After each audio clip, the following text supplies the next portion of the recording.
नमस्कार दोस्तों, स्वागत है आपके ज्ञान गुरु में। कैसे हैं हम सब। फ्रेंड्स, आज की इस वीडियो में हम डिस्कस करेंगे आपके स्टैटिक जीके से रिलेटेड काफ़ी इंपॉर्टेंट क्वेश्चंस को। आप देखो फ्रेंड्स, कोई सा भी एग्ज़ाम देते हो तो वहाँ पे आपको जनरल अवेयरनेस से रिलेटेड काफ़ी क्वेश्चंस देखने को मिलते हैं, जिसमें आपके इंडियन हिस्ट्री से रिलेटेड क्वेश्चंस आपके रह सकते हैं, आपके जियोग्राफी से रिलेटेड आपको क्वेश्चन जो हैं वो देखने को मिलते हैं। देन इंडियन पॉलिटिक्स है, इकोनॉमिक्स है, तो उसके जो क्वेश्चन होते हैं वो आपको देखने को मिलते हैं कोई से भी एग्ज़ाम में। तो ये क्वेश्चन जो हैं काफ़ी ज़्यादा इंपॉर्टेंट रहते हैं। एंड इससे पहले भी मैं स्टैटिक जीके से रिलेटेड 3 वीडियोस बना चुका हूं, जिनके लिंक नीचे डिस्क्रिप्शन में दिए हुए हैं। आप उन क्वेश्चंस को भी देखो, काफ़ी ज़्यादा इंपॉर्टेंट क्वेश्चंस हैं आपके एग्ज़ाम पॉइंट ऑफ व्यू से। तो आज की वीडियो को हम शुरू करते हैं। फर्स्ट क्वेश्चन है आपका, which is the largest valley in Asia. Asia की सबसे बड़ी जो वैली है वो कौन सी है। तो इसका राइट आंसर रहेगा option B, that is Dang valley. जो आपकी डंग वैली है वो एशिया की लार्जेस्ट वैली है। एंड कौन से कंट्री में लोकेटेड है, ये है आपकी नेपाल में। तो ये भी काफ़ी ज़्यादा इंपॉर्टेंट क्वेश्चन बनता है। डंग वैली आपकी लोकेटेड है नेपाल में। देन हम बात करें, देखिए इंडिया की अगर हम बात करें तो इंडिया की सबसे बड़ी वैली कौन सी है, तो वो है आपकी कांगड़ा, जो कि हिमाचल प्रदेश में है। एंड स्मॉलेस्ट की बात करें, स्मॉलेस्ट वैली ऑफ इंडिया, तो वो है स्पीति। देखिए आपको इंडिया से रिलेटेड भी मालूम होना चाहिए, वो मैंने एशिया का आपको बता दिया। एंड ये इंडिया से रिलेटेड जो है वो मैं यहाँ पे मेंशन कर रहा हूँ, क्योंकि एग्ज़ाम में जो एग्जामिनर है आपका वो कोई सा भी क्वेश्चन आपको बना के दे सकता है, तो आपको हर वे में खुद को प्रिपेयर रखना है। आते हैं नेक्स्ट क्वेश्चन पे, काफ़ी ज़्यादा इंपॉर्टेंट है। Which continent has the largest number of countries. देखिए कौन से महाद्वीप में सबसे ज़्यादा जो कंट्रीज़ हैं, वो देश का जो नंबर है वो किस में सबसे ज़्यादा है। तो इसका जो राइट आंसर है वो आपका रहेगा option D, that is Africa. Africa में सबसे ज़्यादा जो कंट्रीज़ हैं वो हैं आपकी। बात करें अफ्रीका की, देखिए अफ्रीका में टोटल 54 कंट्रीज़ हैं। इसको आप ज़रूर से देखिए फ्रेंड्स, अगर आप नोट्स बना रहे हो तो नोट्स में ज़रूर से नोट डाउन करके चलो, क्योंकि ये जो नोट्स हैं आपके काफ़ी काम आएंगे आपके एग्जाम्स में। अफ्रीका में टोटल 54 कंट्रीज़ हैं आपकी। एशिया में 48 कंट्रीज़ हैं, यूरोप में 44, नॉर्थ अमेरिका में 23 एंड साउथ अमेरिका में 12 कंट्रीज़। यहाँ पे मैंने सारे कॉन्टिनेंट मेंशन कर दिए हैं। एंड ऑस्ट्रेलिया का आपको मालूम है वो कॉन्टिनेंट भी है एंड कंट्री भी है। एंड अंटार्कटिका सिर्फ एक कॉन्टिनेंट है, वहाँ पे कोई भी कंट्री नहीं है। नेक्स्ट क्वेश्चन पे आते हैं। क्वेश्चन है आपका, which is the longest river in the continent of Asia. तो देखिए एशिया महाद्वीप की सबसे बड़ी जो नदी है वो कौन सी है, longest, in term of longest, length सबसे ज़्यादा किसकी है। तो इसका राइट आंसर रहेगा आपका ऑप्शन ए, दैट इज़ यांसे। यांसे जो रिवर है वो आपकी एशिया की सबसे ज़्यादा लॉन्गेस्ट रिवर है। बात करें इसकी लेंथ की, तो देखिए इसकी लेंथ है आपकी 6300 किलोमीटर। एंड अगर हम इंडिया की बात करें तो देखिए लॉन्गेस्ट रिवर ऑफ इंडिया है जो कि है गंगा, लेंथ है जिसकी 2525 किलोमीटर। वर्ल्ड की अगर हम बात करें, ये जो यांसे रिवर है ये एशिया की है। एंड वर्ल्ड की बात करें तो वो है रिवर नाइल, जो कि आपकी साउथ अफ्रीका कॉन्टिनेंट में है, जिसकी लेंथ है 6700 किलोमीटर। कॉन्टिनेंट वाइज बात करें तो नॉर्थ अमेरिका की सबसे बड़ी नदी है मिसूरी रिवर, जिसकी लेंथ है 3943 किलोमीटर। आप लेंथ को ज़रूर से रिमेंबर करो या नोट्स में नोट डाउन करो, क्योंकि डायरेक्टली आपसे लेंथ भी जो है एग्जामिनर पूछ सकता है। साउथ अमेरिका की बात करें तो वो है अमेजोन रिवर, जिसकी लेंथ है 6400 किलोमीटर। देन ऑस्ट्रेलिया की भी यहाँ पे मेंशन करी है मैंने, दैट इज़ मोरे रिवर, उसकी लेंथ भी यहाँ पे मेंशन है। तो जितने भी यहाँ पे लेंथ एंड जो नेम्स हैं रिवर्स के कॉन्टिनेंट वाइज, आप ज़रूर से अपने माइंड में ध्यान से रखो, नोट डाउन करो, क्योंकि ये बहुत ज़्यादा इंपॉर्टेंट क्वेश्चन हैं आपके एग्जाम पॉइंट ऑफ व्यू से। नेक्स्ट क्वेश्चन पे आते हैं। क्वेश्चन है आपका, where does the least rainfall occur in the world. तो देखिए पूरे विश्व में सबसे कम जो लीस्ट रेनफॉल है वो कहाँ पे होता है। सो इसका जो राइट आंसर है वो आपका रहेगा option C, that is Atacama. Atacama जो है वो आपका एक डेजर्ट है। जो अटकामा है वो आपका एक डेजर्ट है, जहां पे जो लीस्ट रेनफॉल है वो रिकॉर्ड करते हैं। सबसे कम जो वर्षा है वहां पे होती है पूरे वर्ल्ड में। इसके बाद हम देखें, देखिए अगर हम बात करें मैक्सिमम रेनफॉल कहाँ पे होती है, वो थी लीस्ट की। मैक्सिमम रेनफॉल जो है वो है मनसन राम, जो कि आपका मेघालय इंडिया में है। मासिन राम में आपकी मैक्सिमम रेनफॉल जो है वो देखने को मिलती है एंड एवरेज रेनफॉल जो है यहाँ पे वो है आपका 11,872 मिलीमीटर इन अ ईयर। तो आप कैलकुलेट कर सकते हो कितनी ज़्यादा है। आपके रेफरेंस के लिए मैं बता दूं कि आपके 1 सेंटीमीटर में आपके 10 mm होते हैं। तो यहाँ से आप कैलकुलेट कर सकते हो कितनी ज़्यादा जो एवरेज रेनफॉल है वो माइसन राम में रिकॉर्ड की जाती है हर साल। नेक्स्ट क्वेश्चन पे आते हैं। क्वेश्चन है आपका काफ़ी ज़्यादा इंपॉर्टेंट है, काफ़ी इंटरेस्टिंग है। Which mountain range is the longest in the world? So देखिए कौन सी जो माउंटेन रेंज है वो वर्ल्ड में सबसे ज़्यादा लंबी है। सो इसका जो राइट आंसर है वो आपका रहेगा option B, that is Andes. Andes mountain range जो है वो वर्ल्ड की लॉन्गेस्ट माउंटेन रेंज है। एंड फ्रेंड्स इसके साथ साथ आप कमेंट्स में आप ज़रूर से ये भी कमेंट करें कि आपके टोटल क्वेश्चंस में से कितने ठीक हुए। आज के इस वीडियो में टोटल 25 क्वेश्चंस आपके रहने वाले हैं, तो आप ज़रूर से अपना जो स्कोर है वो नीचे कमेंट्स में ज़रूर से मेंशन करना। आगे चलें तो एंडीज जो पर्वत श्रृंखला है उसकी लेंथ है 7,000 किलोमीटर। ये है एंडीज की। एंडीज माउंटेन रेंज जो है उसकी लेंथ है 7,000 किलोमीटर एंड वर्ल्ड की लॉन्गेस्ट माउंटेन रेंज है। एंड बात करें तो देखिए ये आपकी किन किन कंट्री से होकर गुजरती है, तो it run through 7 countries: Argentina, Bolivia, Chile, Colombia, Peru and Venezuela and South America.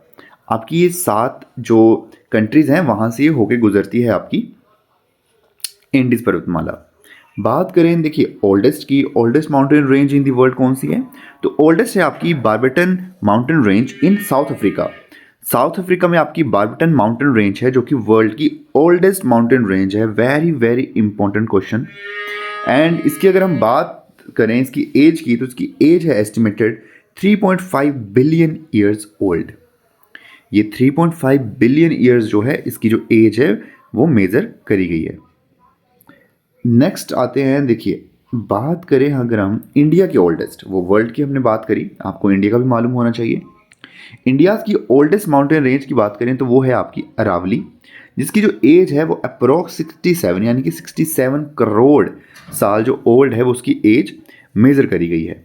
अगर हम बात करें यंगेस्ट माउंटेन रेंज की कि यंगेस्ट माउंटेन रेंज कौन सी है वर्ल्ड की, तो वो है आपकी हिमालयाज़।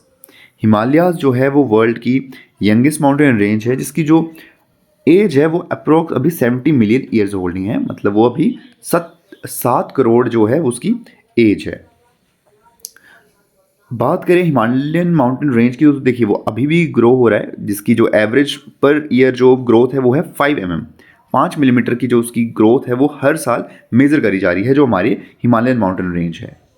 तो ये कुछ इंपॉर्टेंट फैक्ट्स हैं जो कि काफ़ी ज़्यादा इंपॉर्टेंट है आपके एग्जाम पॉइंट ऑफ व्यू से भी, क्योंकि यहाँ से कोई भी पर्टिकुलर क्वेश्चन आपका बन सकता है। भले ही वो किसी यंगेस्ट माउंटेन रेंज से आपका क्वेश्चन बन जाए या फिर आपका ओल्डेस्ट से बन जाए। इंडिया का ओल्डेस्ट माउंटेन रेंज कौन सी है, उसकी एज क्या है, एज का तो स्पेसिफिक नहीं बनता, ये सिर्फ आपकी मैंने एक मान लो जीके के लिए अवेयरनेस के लिए आपको डाला है, बट एज से क्वेश्चन नहीं बन सकता है। हाँ, सिर्फ यंगेस्ट एंड ओल्डेस्ट से आपका क्वेश्चन बन सकते हैं। नेक्स्ट क्वेश्चन पे आते हैं। क्वेश्चन है आपका dead sea is located between which 2 countries. जो आपका डेड सी है वो कौन सी 2 कंट्रीज के बीच लोकेटेड है, तो इसका जो राइट आंसर है वो आपका रहेगा option B, that is Jordan and Israel. Jordan and Israel में आपका डेड सी जो है वो लोकेटेड है। अगर हम डेड सी जो मृत सागर है उसके कुछ की पॉइंट्स के बारे में बात करें, तो dead sea is a salt lake है वो एक, जो कि बॉर्डर्ड बाय है Jordan to the east and Israel to the west. East से वो जॉर्डन से घिरा हुआ है एंड वेस्ट से वो इजराइल से घिरा हुआ है। एंड डेड सी जो है वो lowest point in the world है 440 मीटर बिलो सी लेवल। मोस्ट इंपॉर्टेंट पॉइंट देखिए, lowest point in the world कौन सा है, डेड सी, जो कि 440 मीटर बिलो है मीन सी लेवल से। It is also called the lowest salt water lake. यहाँ से देखिए एक क्वेश्चन तो आपका यहीं से बन गया कि lowest salt water lake in the world कौन सी है, तो वो है आपकी डेड सी। तो देखिए एक लाइन से ही, इस लाइन से देखिए 3-4 क्वेश्चन आपके बन रहे हैं। लोएस्ट पॉइंट कौन सा है, डेड सी है।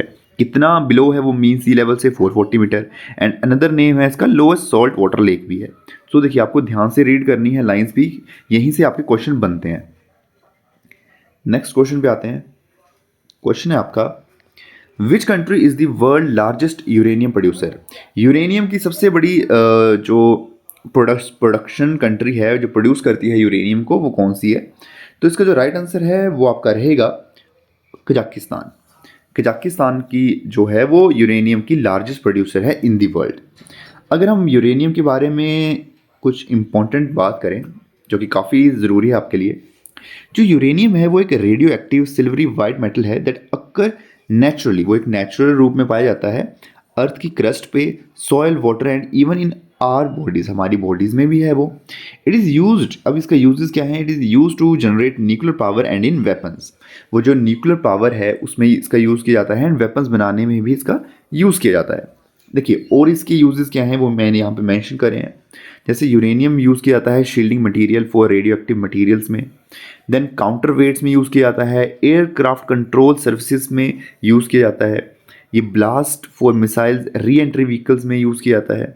एंड देखिए ये आपका गाइडेंस सिस्टम जो रहता है आपका एंड जायरोस्कोपिक कंपासेस रहते हैं आपके, उसमें भी इसका यूज़ होता है। देन इसका फोटोग्राफिक केमिकल भी है एंड लैम्प के फिलामेंट्स में भी इसका यूज़ किया जाता है। लेदर में इसका यूज़ होता है, wood industries for stains and dyes के लिए भी यूरेनियम का यूज़ जो है वो किया जाता है। एंड इसका transmission electron microscopic as electron dense stains, जो आपके इलेक्ट्रॉनिक लेवल पे जो माइक्रोस्कोप होते हैं उसमें भी इसका जो यूज़ है वो किया जाता है। तो ये कुछ की पॉइंट्स हैं आपके नॉलेज के लिए जो कि काफ़ी ज़्यादा इंपॉर्टेंट है। नेक्स्ट क्वेश्चन पे आते हैं। क्वेश्चन काफ़ी ज़्यादा इंपॉर्टेंट है फ्रेंड्स। जो रॉलेट एक्ट है वो पास कब किया गया था? सो रॉलेट एक्ट जो पास किया गया था वो आपका किया गया था 1919 में। अब बात करें रॉलेट एक्ट के बारे में, तो देखिए इसको जो ब्रिटिश कॉलोनियल थे वो लेके आए थे 1919 में, जो कि जो पुलिस थी उसको ये पावर देती थी कि जो भी पॉलिटिकल एक्टिविटीज़ रहती थी उसको सरपास करने की, उसको दबाने की। ये जो एक्ट है वो बेस्ड था recommendation of the Rowlatt committee, एक रॉलेट कमेटी बनी थी, उसकी रिकमेंडेशन पे इसको बनाया गया था, जिसके चेयरमैन कौन थे? Chaired by sir Sydney Rowlatt. तो इनके नाम पे जो रॉलेट एक्ट है वो नाम दिया गया था। तो ये भी काफ़ी ज़्यादा इंपॉर्टेंट क्वेश्चन है यहाँ से। तो क्लियर है यहाँ तक? नेक्स्ट क्वेश्चन पे आते हैं। क्वेश्चन है आपका, the East India Association was set up in, जो ईस्ट इंडिया एसोसिएशन है उसका सेटअप कब किया गया था? तो इसका जो राइट आंसर है वो आपका रहेगा 1866 में, 1866 में इसका जो है वो सेटअप किया गया था। नेक्स्ट क्वेश्चन पे आते हैं। ओ उससे पहले देखिए ईस्ट इंडिया एसोसिएशन के बारे में कुछ इंपॉर्टेंट इन्फॉर्मेशन। जो वॉज फाउंडेड बाय किसने इसको फाउंड करा था? तो दादा भाई नौरोजी ने करा था। Again important question. 1866 में इन कोलैबोरेशन, कोलैब किया गया था इसमें इंडियंस को and retired British officers in London. तो ये भी क्वेश्चन है, कहाँ पे गठन हुआ था? लंदन में। It superseded the London Indian Society and was a platform for discussing matters and ideas about India and to provide representation for Indians to the government. तो यहाँ से इंपॉर्टेंट क्वेश्चन बनता है, फाउंडेड बाय दादा भाई नौरोजी इन 1866 and collaboration था इसमें Indians का एंड रिटायर्ड ब्रिटिश ऑफिशियल्स का, एंड ये कहाँ पे हुआ था? लंदन में। तो बहुत ज़्यादा इंपॉर्टेंट इंफॉर्मेशन है ये। नेक्स्ट क्वेश्चन है आपका, the great bath was found at which Indus valley civilization site? Very very important question. देखिए जो जो ग्रेट बाथ है वो इंडस वैली सिविलाइजेशन की कौन सी साइट पे उसको ढूंढा गया है? सो इसका जो राइट आंसर है वो है option A, that is Mohenjodaro. Mohenjodaro में जो ग्रेट बाथ है उसको ढूंढा गया है इंडस वैली सिविलाइजेशन में। एंड ये कैसी दिखती है इसका मैंने यहाँ पे एक फोटो यहाँ पे मेंशन करा है। देखिए ये जो एरिया है आपका ये है ग्रेट बाथ। ये जो ग्रेट बाथ है ये अभी भी मिस्ट्री है कि इसका क्यों, मतलब ग्रेट बाथ से आप समझ रहे हो नहाने के लिए बनाया गया था। ये काफ़ी बड़ा स्ट्रक्चर है। सो अभी भी काफ़ी मिस्ट्री है इंडस वैली सिविलाइजेशन की, जिसको अभी ओपन अप होने में काफ़ी टाइम लगेगा। सो यहाँ से आप रेफरेंस के तौर पे देख सकते हो ग्रेट बाथ कैसा दिखता था।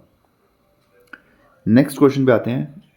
क्वेश्चन है आपका, which sultan of Delhi establish the city of Agra? तो दिल्ली के किस सुल्तान ने आगरा सिटी को एस्टेब्लाइज करा था? सो इसका राइट आंसर रहेगा आपका option C, that is Sikandar Lodi. Sikandar Lodi ने दिल्ली आगरा सिटी को एस्टेब्लाइज करा था। कब? 1504 में, 1504 में उसने उसको एस्टेब्लाइज करा था। नेक्स्ट क्वेश्चन है आपका, in which year did the Indian National Congress demand a constituent assembly? तो देखिए कौन से वर्ष में इंडियन नेशनल कांग्रेस ने डिमांड की थी कॉन्स्टिट्यूंट असेंबली के निर्माण की? सो इसका राइट आंसर है ऑप्शन डी, दैट इज 1934, 1934 में।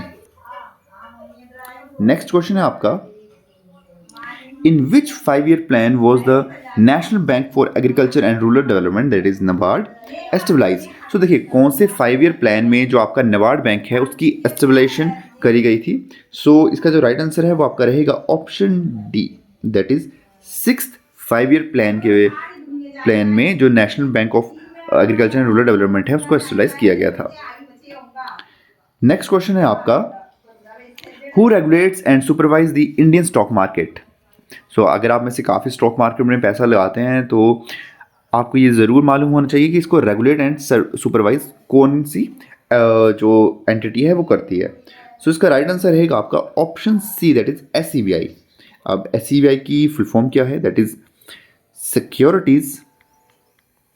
आप इसको ज़रूर से अपने नोट्स में मेंशन कर सकते हो, काफ़ी ज़्यादा इंपॉर्टेंट है। तो ये इसकी फुल फॉर्म है, securities and exchange board of India that regulate the Indian stock market. Next question पे आते हैं।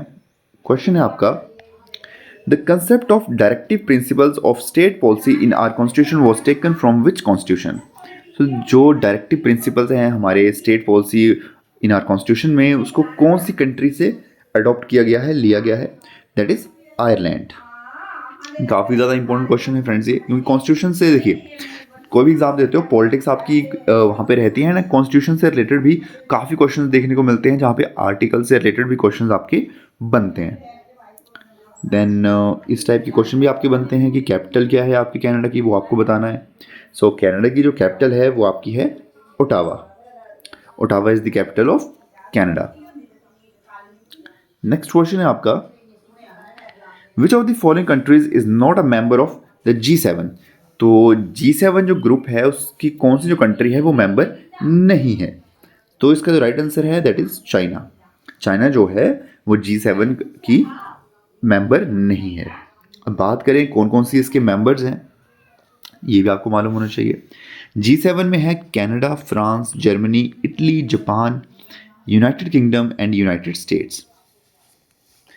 G7 जो है 7 ग्रुप ऑफ 7 कंट्रीज है जिसमें ये सब कंट्रीज शामिल हैं, तो ये आपको ज़रूर से मालूम होना चाहिए। नेक्स्ट क्वेश्चन पे आते हैं, which strait separate the Pacific Ocean from the Arctic Ocean? So कौन सी जो स्ट्रेट है वो सेपरेट करती है हमारे पैसिफिक ओशन को आर्कटिक ओशन से? बहुत ज़्यादा इंपॉर्टेंट क्वेश्चन है, जियोग्राफी से रिलेटेड है, काफ़ी ज़्यादा इंपॉर्टेंट है। सो वो कौन सी स्ट्रेट है? That is Bering strait. काफ़ी ज़्यादा इंपॉर्टेंट है। अगर आपको लग रहा है ये काफ़ी ज़्यादा डिफिकल्ट क्वेश्चन है, ऐसा नहीं है। अगर आप अपनी +1 या +2 में जियोग्राफी की बुक्स देखोगे, सॉरी +1 +2 की नहीं, इससे पहले अगर आप अपनी 9th 10th की भी अगर आप अपनी जियोग्राफी की बुक्स देखोगे तो वहाँ पे स्ट्रेट के बारे में डिस्कस किया हुआ है, वहाँ पे आपको इसका नाम ज़रूर से देखने को मिलेगा। नेक्स्ट क्वेश्चन पे आते हैं। क्वेश्चन है आपका, which of the following was the first country to legalise same sex marriage? So किस कंट्री ने इसको लीगल कर दिया है कि वहाँ पे सेम सेक्स जो है वो मैरिज को लीगल कर दिया गया है? वो कौन सी कंट्री है? सो वो है नीदरलैंड। नीदरलैंड में सेम सेक्स मैरिज को लीगलाइज कर दिया गया है। नेक्स्ट क्वेश्चन है आपका, who among the following was the first Gupta ruler to assume the title of Maharajadhiraja? So Gupta ruler का फर्स्ट राजा वो कौन था जिसने टाइटल एज्यूम किया था महाराजा धीराजा? सो इसका जो राइट आंसर है that is Chandragupta first. Chandragupta first जो था उसने महाराजा धीराजा जो टाइटल था वो एज्यूम किया था फर्स्ट टाइम। नेक्स्ट क्वेश्चन है आपका, काफ़ी ज़्यादा इंपॉर्टेंट है, देखिए, हु एलिमिनेटेड दी सती प्रथा इन इंडिया? तो आपको मालूम है कि पहले इंडिया में क्या था कि जब भी किसी लड़की का जो पति है उसकी डेथ होती थी तो जो पत्नी थी उसकी उसको सती कर दिया जाता था, उसको भी उसी की चिता में उसको बिठा दिया जाता था, उसको जला दिया जाता था उसी के साथ। तो ये जो प्रथा थी काफ़ी गलत थी, जिसको एलिमिनेट किया था किसने? सो वो थे आपके लॉर्ड विलियम बेंटिक। देखिए ब्रिटिशर्स की तो वैसे काफ़ी क्रिटिसाइज़ किया जाता है, लेकिन कुछ जो उनकी पॉलिसीज़ थी, कुछ जो उन्होंने इनिशिएटिव लिए थे वो काफ़ी अच्छे थे। लाइक सती प्रथा जो थी काफ़ी एक अच्छी चीज़ नहीं थी, जिसको बंद करा था लॉर्ड विलियम बेंटिक ने। नेक्स्ट क्वेश्चन पे आते हैं। क्वेश्चन है आपका, who among the following led the Bardoli Satyagraha in 1928। तो देखिए जो बरदौली सत्याग्रह है जो कि 1928 में हुआ था, उसको किसने लीड करा था, कौन थे उसके लिए किसने लीड करा था? सो वो थे आपके सरदार वल्लभ भाई पटेल। सरदार वल्लभ भाई Patel lead the Bardoli Satyagraha in 1928। Next question पे आते हैं। क्वेश्चन है आपका, the cabinet mission 1946 proposed which of the following. जो कैबिनेट मिशन प्लान था 1946, उसमें क्या चीज़ की प्रपोजल रखी गई थी? तो इसका राइट आंसर रहेगा formation of the constituent assembly. Constituent assembly की फॉर्मेशन की उसमें जो है वो प्रपोजल दिया गया था। नेक्स्ट क्वेश्चन है, काफ़ी ज़्यादा इंपॉर्टेंट है। क्वेश्चन है आपका, the ring of fire is associated with which of the following. जो आपकी रिंग ऑफ फायर है वो आपकी किस चीज़ से एसोसिएटेड है? सो देखिए इसका जो राइट आंसर है वो आपका रहेगा option D, that is all of the above. Ring of fire जो है वो आपकी वॉल्केनिक इरप्शन से भी रिलेटेड है, अर्थक्वेक से भी रिलेटेड है एंड सुनामी से भी रिलेटेड है। अब काफ़ी आप कंफ्यूज हो रहे होंगे कि रिंग ऑफ फायर है क्या। तो देखिए ये एक इमेजिनरी लोकेशन है जहाँ पे ये सारी जो एक्टिविटीज़ हैं वो टेक प्लेस करती हैं। देखिए ये है आपकी रिंग ऑफ फायर, जो ये रेडिश में आपकी शो हो रही है, ये है आपकी रिंग ऑफ फायर। एंड यहाँ पे आपकी वोल्केनिक इरप्शंस भी, आपके सुनामीज भी एंड आपके अर्थक्वेक जो हैं वो भी आपके अक्कर होते हैं। तो देखिए यहाँ पे ये टोंगा ट्रेंच है, यहाँ पे देखिए ऑस्ट्रेलिया न्यूजीलैंड से होते हुए, देखिए यहाँ पे ये जापान ट्रेंच, कुरीली ट्रेंच से होते हुए सारी आपकी साउथ अमेरिका तक आपकी जा रही है। ये नॉर्थ अमेरिका भी यहाँ पे कवर हो रहा है। तो ये सारी की सारी जो है वो आपकी रिंग ऑफ फायर है। नेक्स्ट क्वेश्चन पे आते हैं। क्वेश्चन है आपका, which layer of the atmosphere contain the ozone layer. जो आपकी ओजोन लेयर है वो एटमॉस्फेयर से कौन सी लेयर में कंटेन है? सो इसका जो राइट आंसर है वो आपका रहेगा option B, that is stratosphere. जो आपकी ओजोन लेयर है वो आपकी कहाँ पे आती है? स्ट्रेटोस्फेयर में।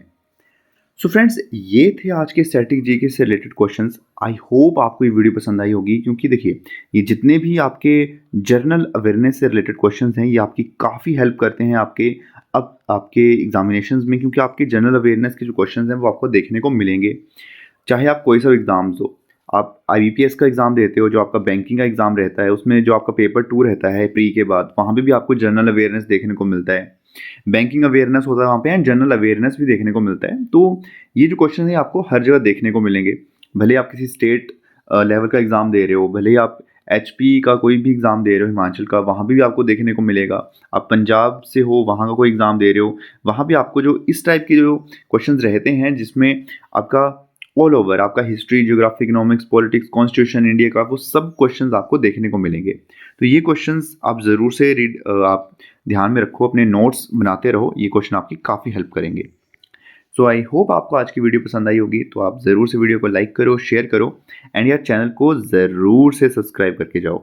सब्सक्राइब करने के कोई पैसे नहीं लगते हैं, आप ज़रूर से ज्ञान गुरु को ज़रूर से सब्सक्राइब करो। मैं आपसे मिलूंगा नेक्स्ट वीडियो में, तब तक के लिए अपना ख्याल रखो। Bye bye.